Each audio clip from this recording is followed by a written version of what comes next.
It's 5:30, so we will go ahead and convene the Advisory Board of Health meeting for this quarter. And first order of business is roll call. So if we can go through the roll call, please.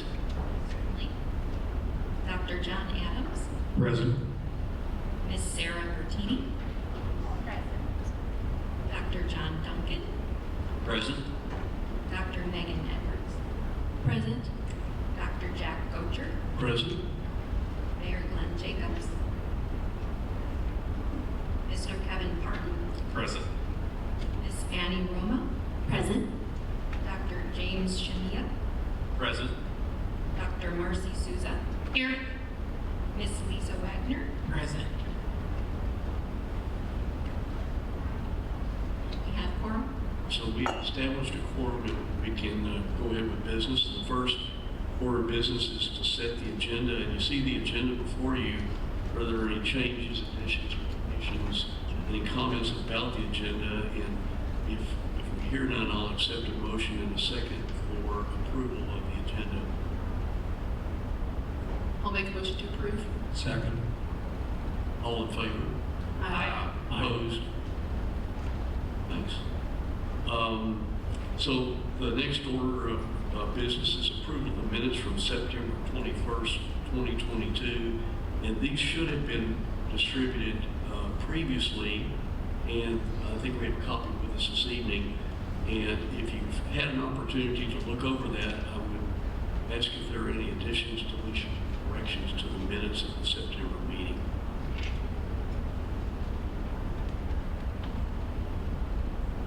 Motion to approve the minutes is written. And second? Second. All in favor? Aye. Aye. Opposed? Okay, we have approved the minutes from September 21.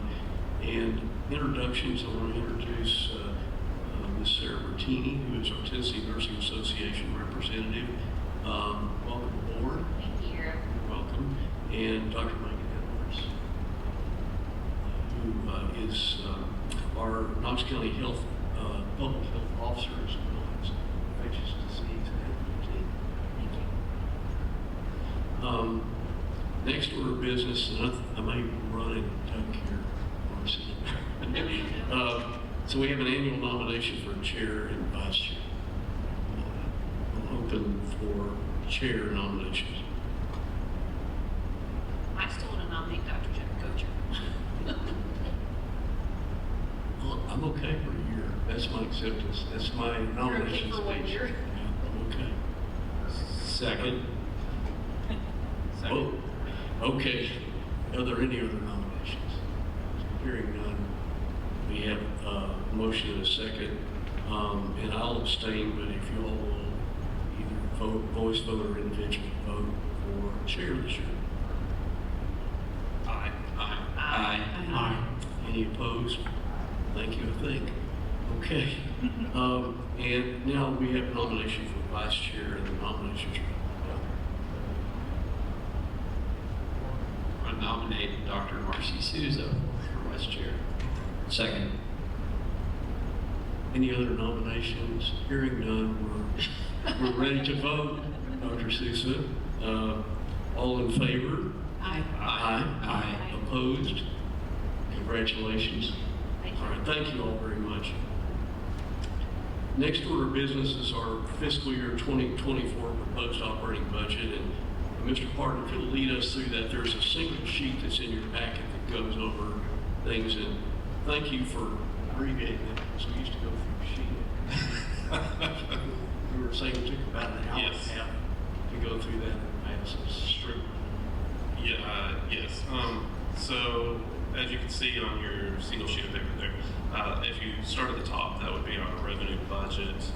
Our recommended budget is $516,000 more than what we predicted in revenue in the current fiscal year, mainly driven through all clinics and services opened back up inside the health department. Dental services, TennCare recently made changes to where TennCare recipients now have dental coverage, so we expect an increase in revenue as well. You'll see a fairly large line, EMS, $320,000 increase, that is performance penalties assessed to the county's contracted service. That's contracted through January with a new contract starting February 1st, 2020. Any questions regarding revenue?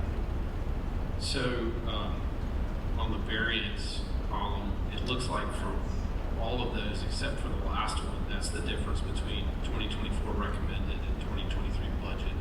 But the last one doesn't look like that.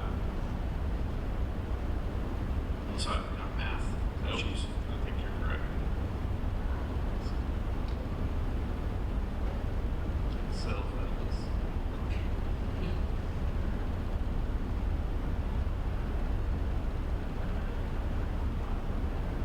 So it's almost $1.1 million. 1,091,000.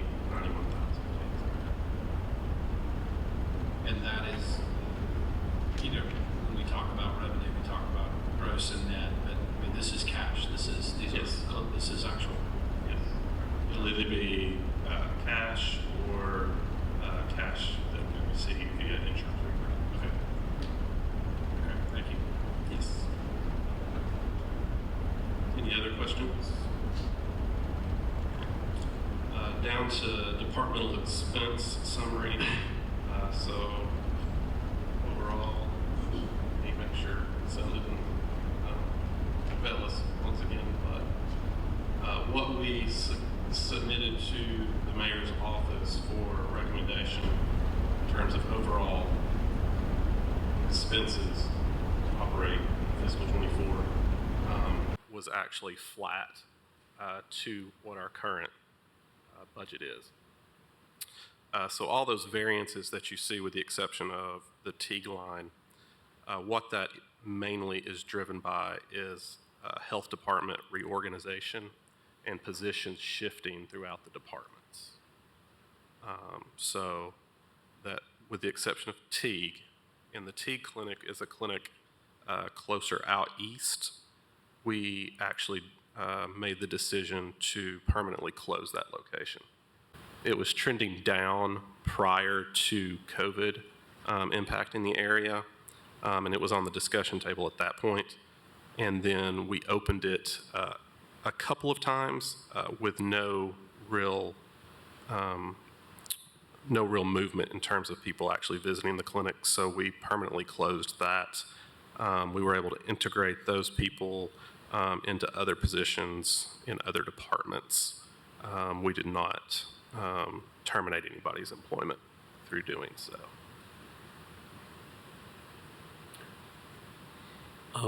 One other change, and just for clarification, was in workforce development, and it was a, $244,000 less. That was probably second to the T. Sure, yeah. So we did, over the years past, have a much larger workforce development department in the health department itself, but last year, Knox County Human Resources actually reorganized and created their own workforce development section. So while we have a couple of people still in our department, we partner with the county HR itself, since they have a lot more resources than we do at the health department, to deliver those services to those that work for us. So, go ahead, Dr.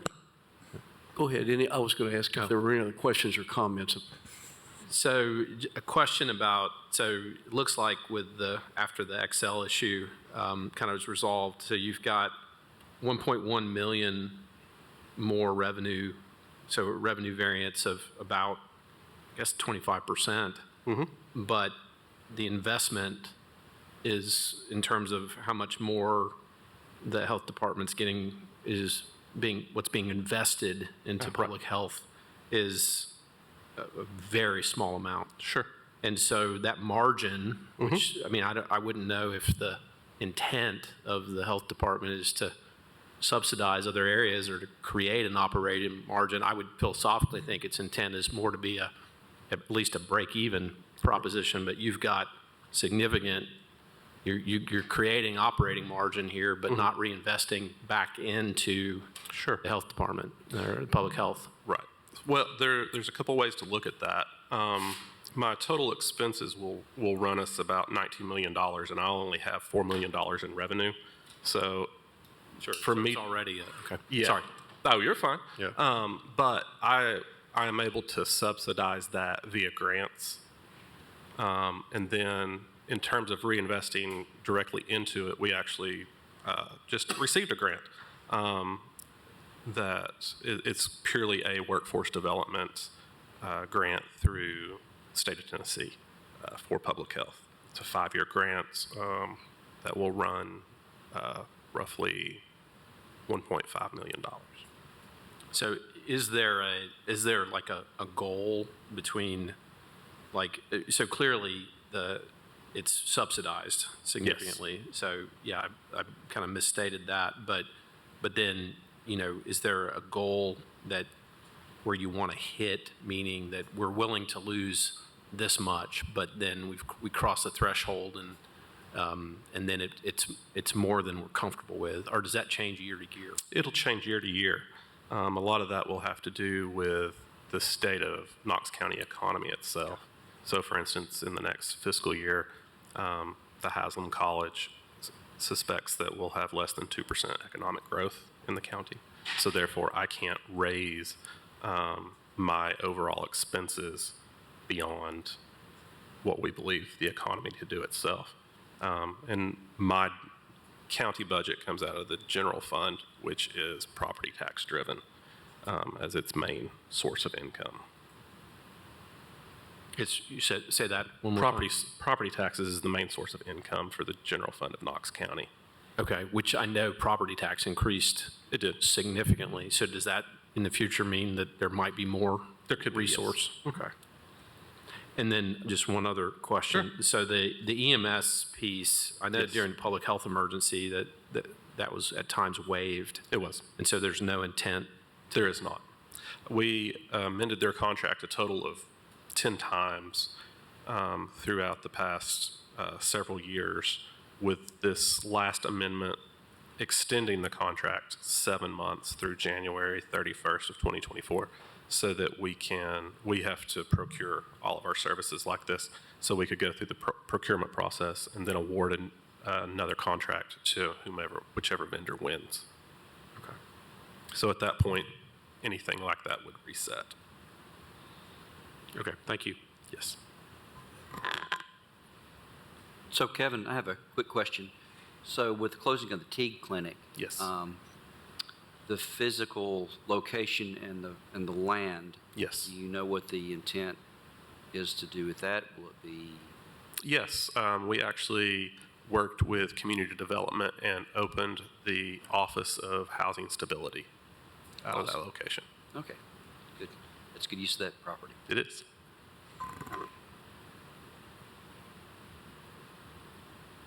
Dr. Adams, did you have a question? I didn't know if, I I'm thought. just a little bit curious on the revenue side, just with my understanding, if property taxes go up, the valuation process balances that for property owners. Does There that is- actually result in a net increase or flat for the revenues to the county? There is an equalization rate that comes into play for all current property owners. Really, your gain is then in new build. That's what I thought. Thank you.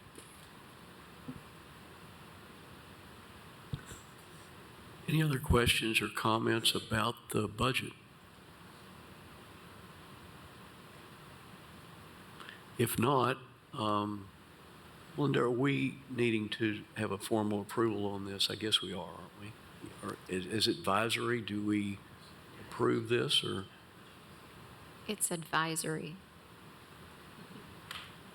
So since it's not gone through commission fully yet, I don't believe that a vote is required. Okay. So no vote is needed? No vote. Okay.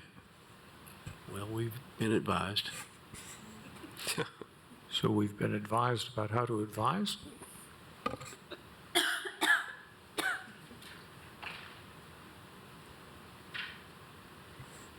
So, Mr. Parton, if there are questions that come up, I guess, as a group or individually, we would probably be available for comment if needed. This has not gone through county commission. It has not yet. Okay. The next order of business then is any other business. Is there anything else to come before us? Are there, Dr. Shamia, did you have any reports? We're good. Happy to say I have no report. We're good. Okay. Any other business come before us? If not, I'll accept a motion for adjournment. Just one question, just for scheduling. I noticed in the minutes from the previous meeting, there had been a discussion about changing the meeting dates for the board going forward. It looked like there was something that was going to get sent out. I haven't seen that. I just wanted to make sure that I had something in advance just to let my office know when not to schedule extra patients for me.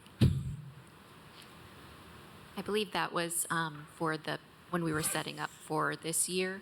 So there's another meeting in September, I believe on the 20th. To look further, but I believe that's the Wednesday in September. If it's easier, you can just It is. email me with that. Yeah, I can send you the schedule. Great, I thank do you. not have dates yet coming up, but perhaps at the next meeting. Dr. Gocher, before you adjourn, I did have Yes. one point of other business. Sure.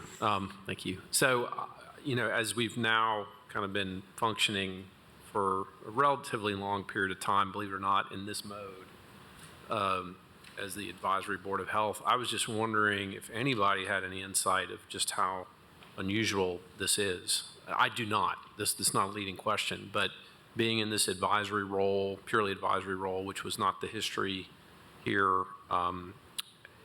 whether it's, what should I say,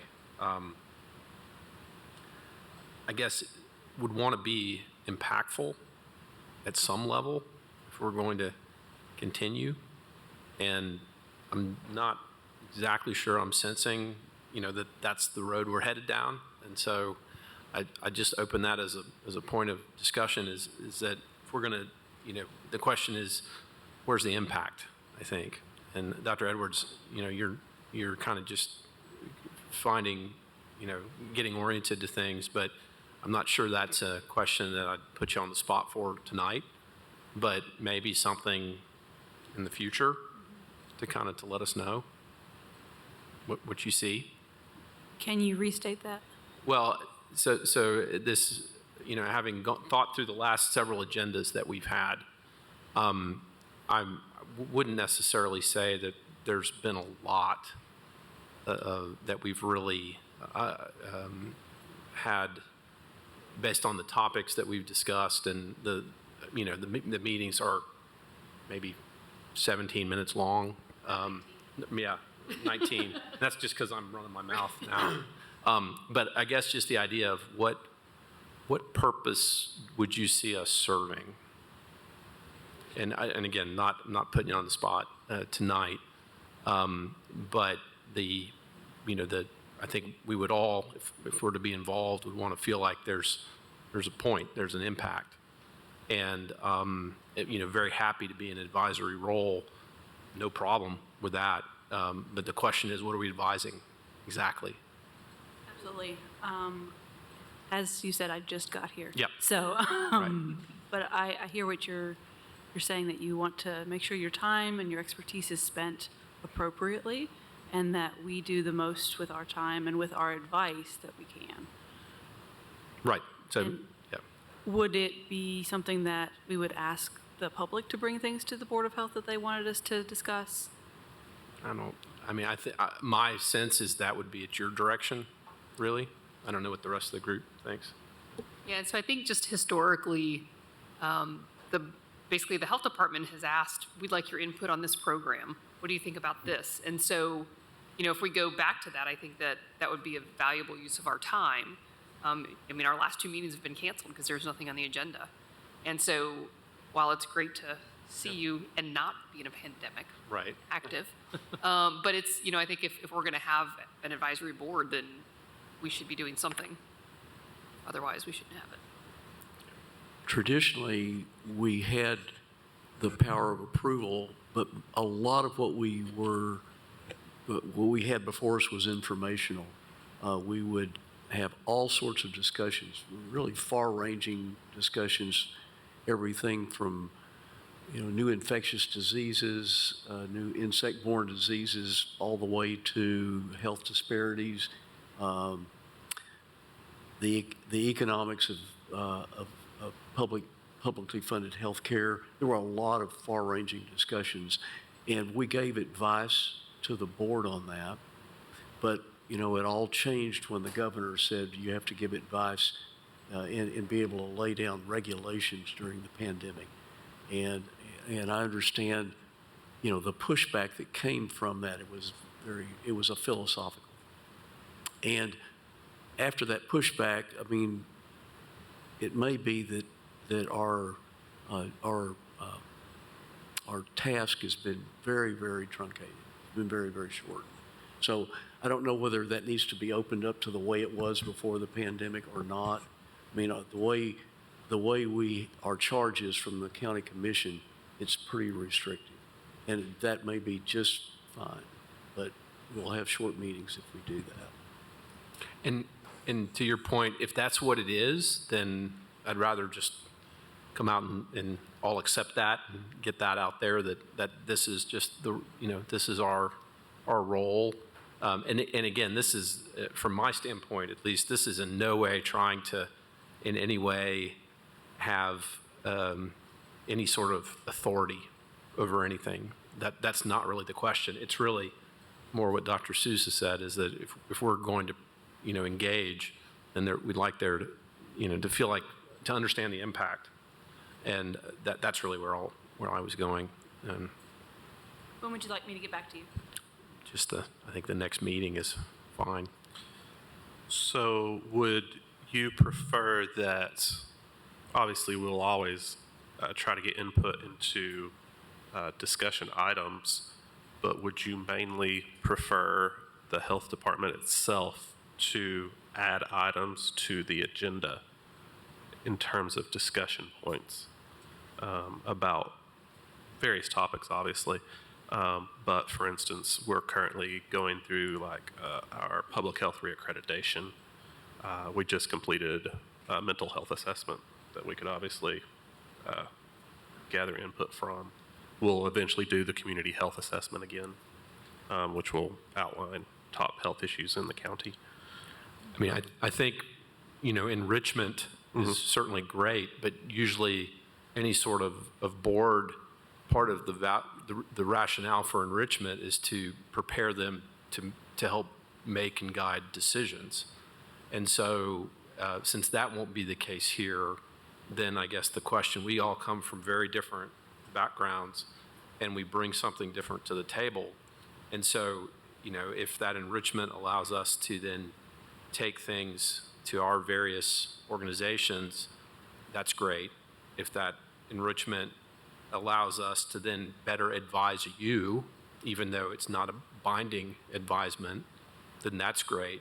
But I think enrichment, solely for enrichment's sake, gets back to the, what's the intent of what we're trying to do. So perhaps we need to bring the board in the creation of these items to get input from all of your various parts of life before we even create these items. I think that's largely, that's the conversation to have, but that's up to, Right. Sure. That's up to you, because I think we're all here to serve. Right. In whatever way is, because we're not doing it every day. And so, but I think this conversation indicates that you understand where I was headed. Yes, absolutely. Yeah, so I think the next meeting would be perfectly fine time frame to Sure. Sounds good. flesh So that. to make sure that I understand correctly, you'd like some questions. So if we're coming for a Board of Health meeting, you'd like us to present to you, this is the conundrum that we're in, we're planning on applying for this overdose grant. Please give us your input on what other services we should request, that sort of thing? Yeah, that might be an example. I mean, I don't know. You know. I think it's just kind of more the broad strokes of direction. And so are there questions about a particular program or like basically, we would like to help you. Yeah. If you don't need our help, we don't need to meet. And I think is what it boils down to. It's okay. It's okay. And that's okay. We won't be offended, but like we're here to help. And if we're just looking at a budget and saying, okay, that's cool, but we don't have to approve it. And so if there's not something that we can actually help with, then why do we exist? And so I think that's really a question for you: is how can we help make the health department better? That's right. And maybe the answer is you probably can't. Like we got this because we're not there every day. But so I think that's just something for you guys to stew over. How can these folks help us? I'll certainly be stewing. Thank you. I just wanted to say one thing. I'm here because you all have made an impact on me during the pandemic. As a frontline healthcare provider, I shared with Dr. Goucher, I held on to every single Wednesday meeting. It was the most accurate information I could get at my fingertips. So please don't think that you've not made an impact on the community, because that's not fair. You made an impact on me, and I hope to make it the same. So thank you for your support. Yeah. Thank you. I think it could also be said, even if there's a feeling of we got this, that there is potential value in sounding board from those who are on the outside looking in a bit, not immersed in all of the minutia of daily operation of a major metropolitan health department, and have the community's perspective on that, both from the provider standpoint, as some of us are, as well as our community representatives, and what the pulse of the community is on those matters. Thank you. I think that was a good discussion, and we can't go all the way back to the way we were, but before we had that legal authority to pass regulations, we offered advice on a regular basis, and we were informed about a lot of projects and such on a regular basis. I think it was a learning experience for everybody, regardless of their backgrounds. Very interesting, but in addition, we could contribute information. And once you learn and you can contribute locally, I think that's, locally from your own standpoint, that's a good thing. So. Absolutely. Being 2.5 weeks into this, I think a sounding board sounds great.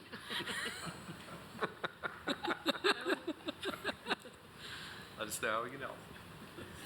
So any other business to come before us this evening? If not, I'll accept a motion for adjournment. We went 29 minutes, Dr. Sousa. Motion to adjourn. Yeah, awesome. Second. Okay. So we stand adjourned, and our next meeting, I think, is going to be in September. We'll get more information about that. September To be 20th. continued.